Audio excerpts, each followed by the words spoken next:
Kryeministri Edi Rama vizitoi personalisht Durrësin për të biseduar me banorët që preken nga projekti TIT, i cili synon riecimin e bulevardit historik Epidam. Takimi që zgjati rreth 2 orë u shfrytëzua për të diskutuar shqetësimet e banorëve dhe për të dhënë garanci mbi procesin e zbatimit të projektit.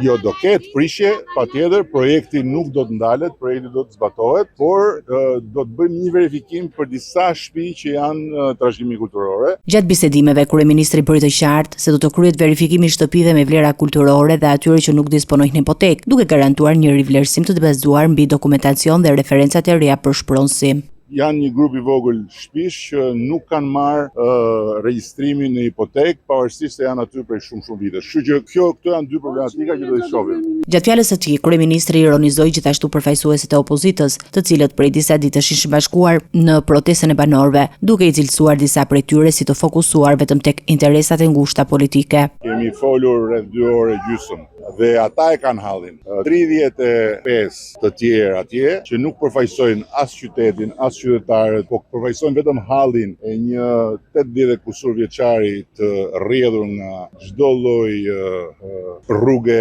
të arsyes, krijojnë situata që janë qesharake dhe që tregojnë se ku është katandisur ajo farë partie. Ky takim vjen pas përplasjeve të ditëve të fundit mes banorëve dhe forcave të policisë, të cilën tentuan të ndërhynin gjatë një mbledhje të Këshillit Bashkiak. Rama u shpreh se projekti do të vijojë, ndërsa çdo shqetësim i qytetarëve do të merret në konsiderat përmes rivlerësimit dhe konsultimeve të drejtë për drejta. Ndërkohë Bashkia e Durrësit u ka bërë thirrje banorëve që deri më 16 shkurt të lirojnë vullnetarisht banesat e tyre në mënyrë që të vijojnë zbatimin e projektit.